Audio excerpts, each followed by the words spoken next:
Maerne si riunisce in una veglia di preghiera per Angelo Zen, l'imprenditore sessantenne disperso in Turchia dopo il terremoto, presenti sindaci e autorità locali. Processo ai casalesi il giorno dopo le polemiche per i fuochi d'artificio. Eraclea, udienza in aula bunker per Luciano e Adriano Donadio, padre e figlio, presenti in udienza per la prima volta dopo la scarcerazione. Ed il giorno dopo l'omicidio di Isabella Noventa, Freddy Sorgato era a Marghera, poco distante dal luogo del ritrovamento dei resti umani. A rivelarlo i tabulati telefonici. Primo consiglio comunale a Santa Maria di Sala dopo il terremoto giudiziario che ha portato tra gli altri all'arresto dell'ex sindaco Fragomeni, confermata la fiducia al sindaco Natascia Rocchi. Mettere il GPS alle barche a motore per ridurre la velocità in laguna, tra le proposte avanzate dalle opposizioni in Consiglio Comunale dopo l'incidente in bacino. Oggi inaugurazione del nuovo anno accademico di Ca' Foscari, ricordando le vittime del terremoto in Turchia e Siria con progetti di investimenti nel segno dell'internazionalizzazione.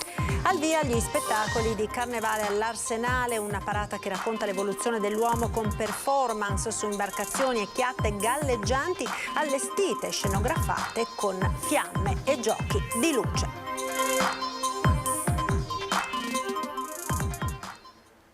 Buonasera e ben ritrovati con l'edizione di Venezia dei nostri telegiornali. L'avete sentito, è in corso a Maerne di Martellago la veglia di preghiera per riaccendere la speranza nei confronti di Angelo Zen, il sessantenne imprenditore originario del Vicentino e residente appunto a Martellago, disperso nel terremoto in Turchia, del quale purtroppo non si hanno più notizie a partire da domenica. Siamo dunque, lo vedete nelle immagini, della funzione nella chiesa di Maerne di Martellago, dove è in corso la cerimonia alla presenza dei cittadini e dei sindaci di Martellago, Andrea Saccarolo e di Romano Dezzelino, Simone Bontorin.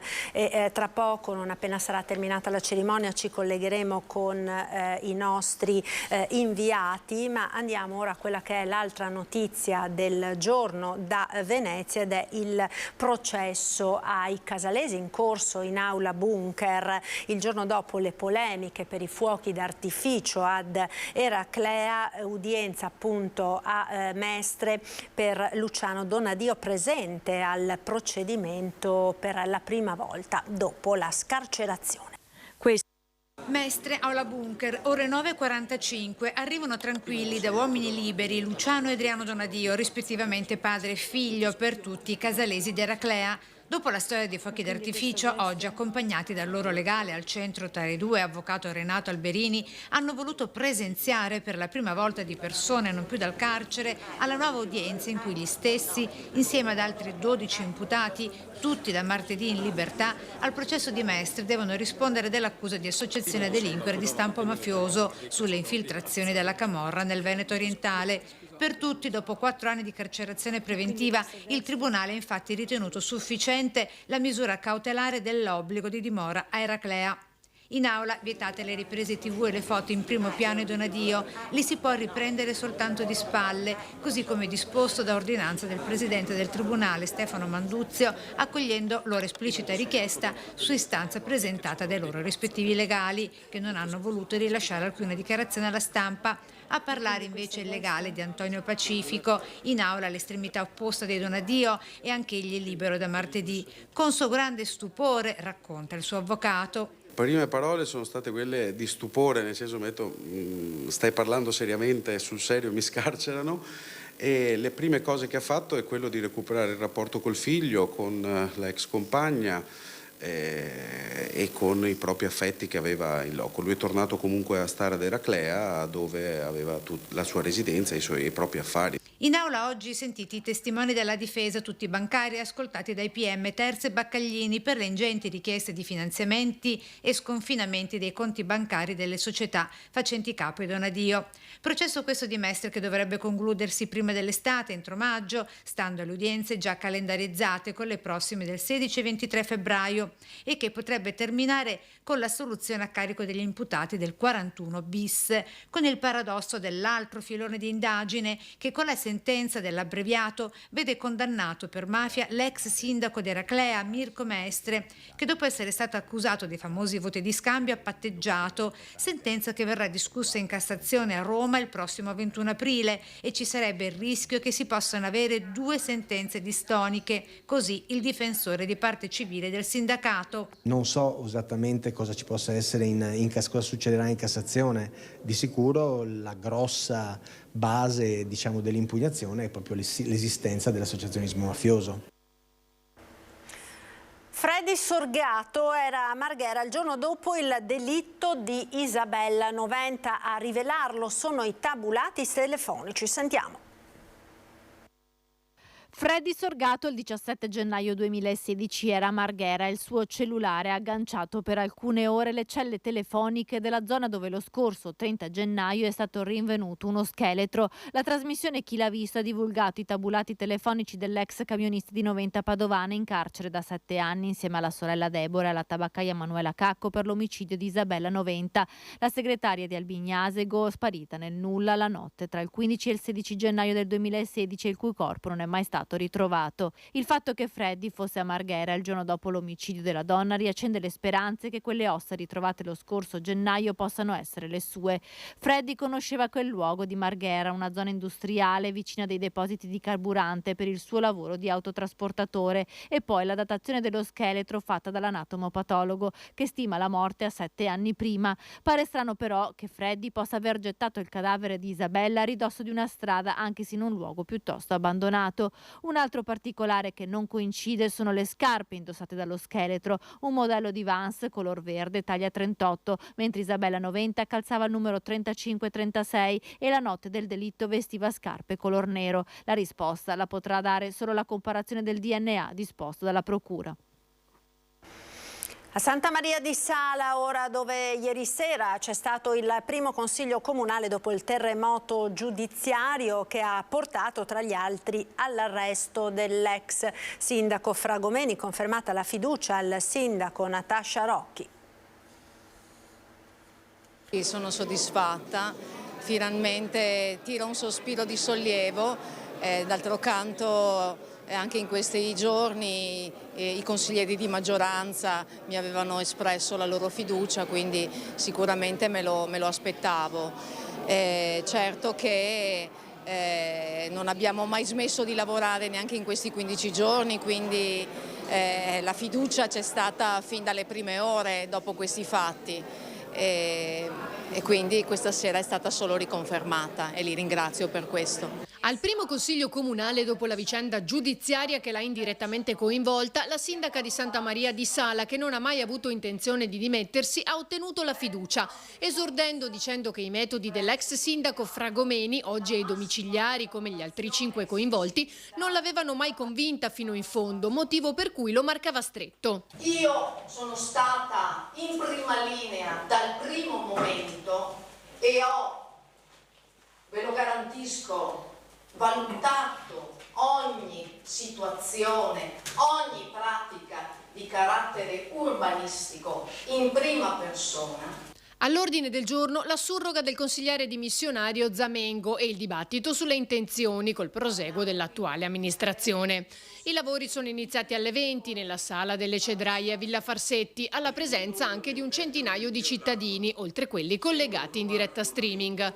La prima assemblea pubblica dopo l'esecuzione delle 6 ordinanze di custodia cautelare del 23 gennaio scorso, che hanno portato agli arresti domiciliari gli ex primi cittadini Fragomeni e Zamengo, il capo dell'ufficio tecnico Paiaro, gli imprenditori Camporese e Cazzaro e l'architetto Carraro.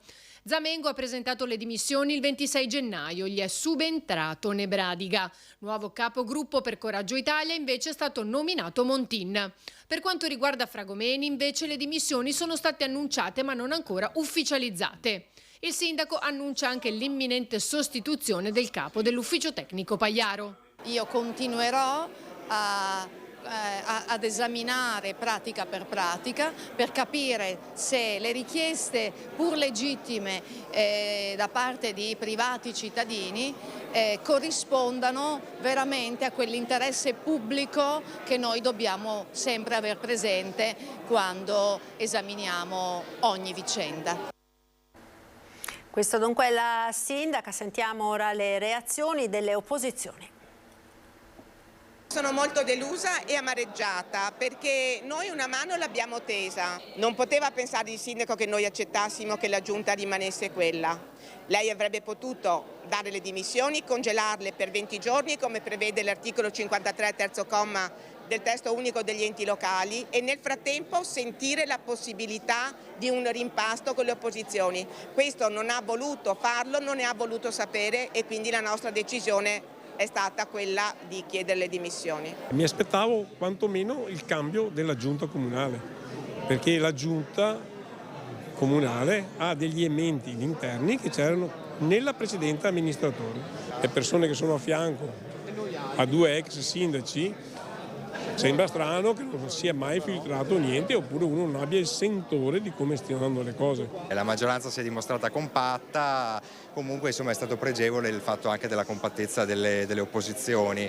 È stato comunque un segnale positivo da parte delle opposizioni, sicuramente la valutazione in generale non è delle migliori, insomma c'era bisogno di ridare la parola ai cittadini per consentire insomma di girare la pagina e di ricominciare una storia nuova per Santa Maria di Sala. Le motivazioni della fiducia sono presto dette. In comune ci sono persone laboriose, oneste, per cui non capisco perché per colpa di due persone che, come ho detto e ripeto, c'è in la magistratura che sta indagando, ne devono subire le conseguenze tutti quanti.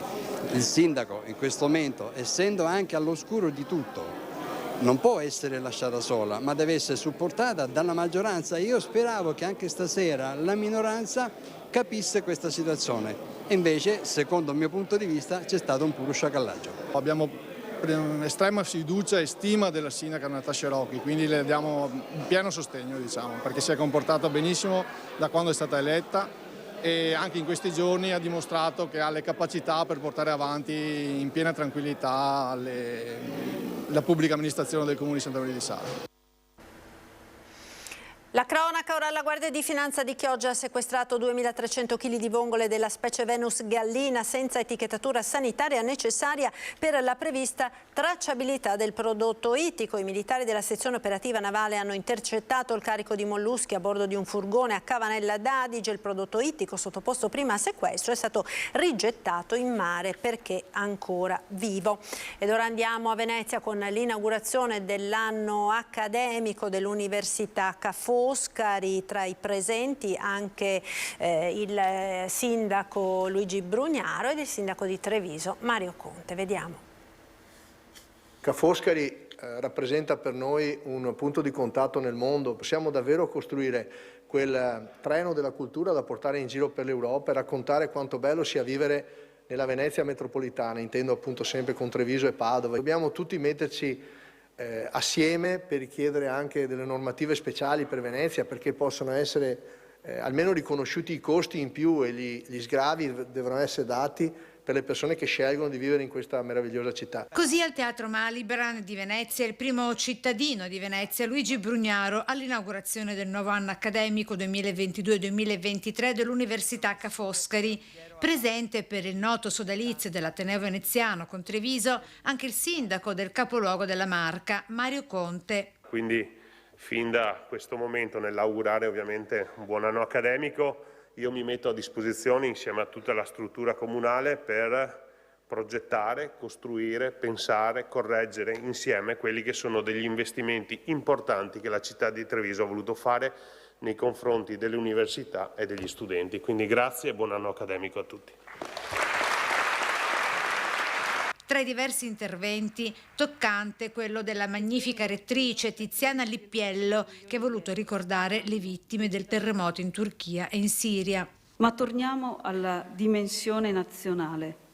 Il Piano Nazionale di Ripresa e Resilienza ci sta offrendo un'occasione imperdibile per mettere ulteriormente a frutto il meglio di cui siamo capaci.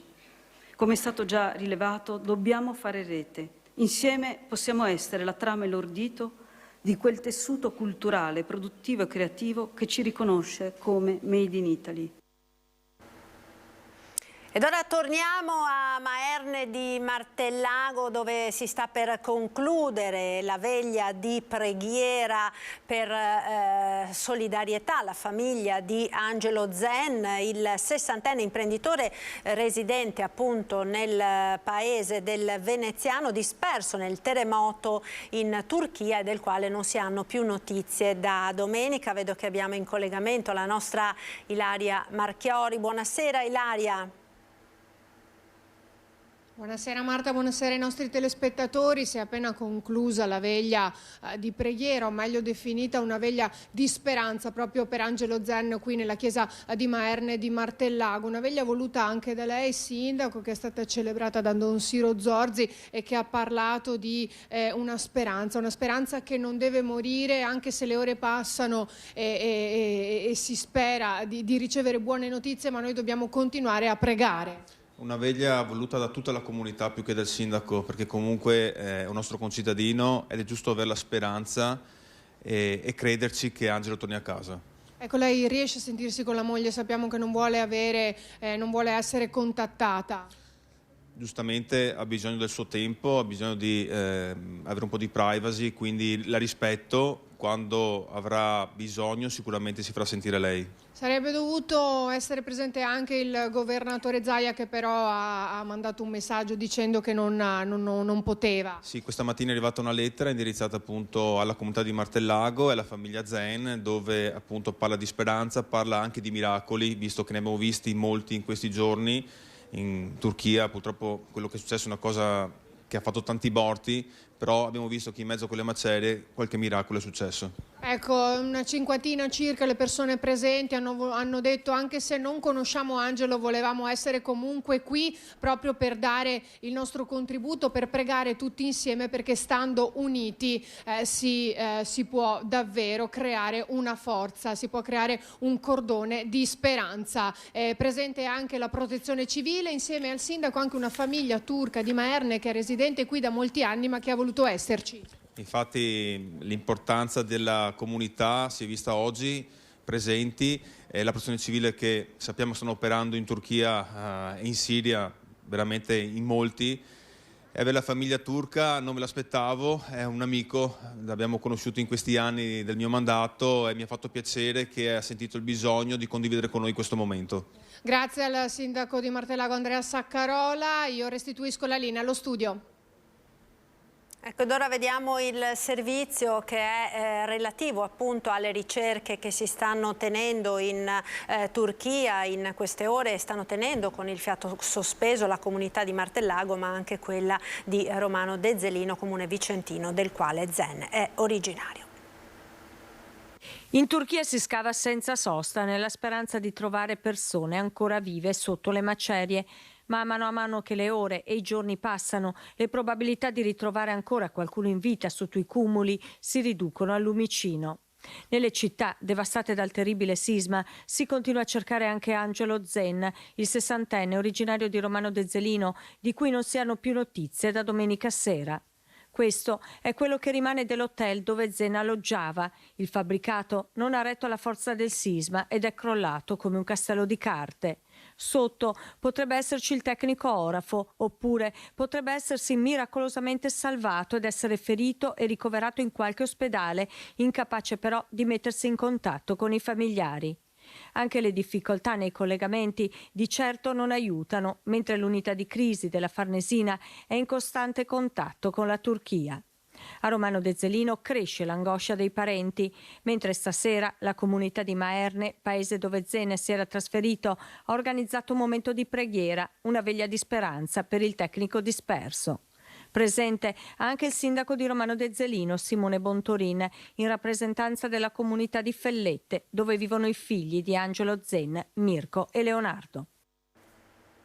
Continuano gli eventi del Carnevale, lo spettacolo all'Arsenale verrà riproposto 2 volte al giorno per un totale di 9 serate a partire da venerdì. Una parata che racconta l'evoluzione dell'uomo con performance su imbarcazioni e chiatte galleggianti allestite, scenografate con fiamme e giochi di luce. L'11 febbraio saranno presenti le 12 Marie selezionate venerdì scorso. Si inizia con la vestizione a Palazzo Vitturi, poi il primo shooting fotografico e la passerella tra Canal Grande e Piazza San Marco. Ed è tutto per questa edizione veneziana dei nostri notiziari. Vi lascio come sempre alle previsioni del tempo. Arrivederci.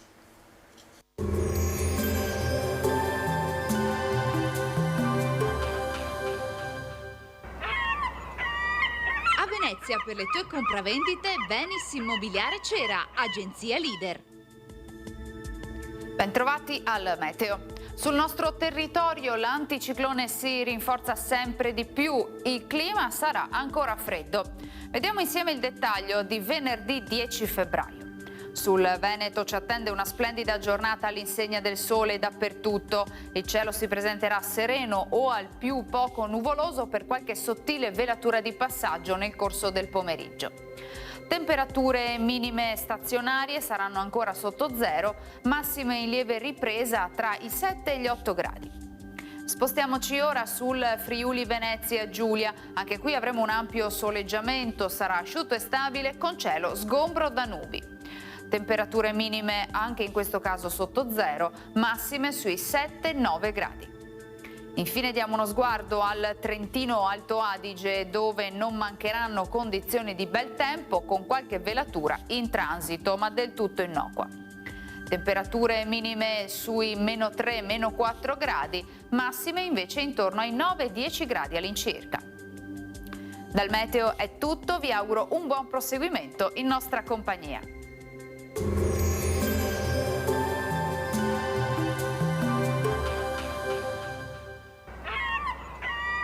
A Venezia per le tue compravendite Venis Immobiliare Cera, agenzia leader.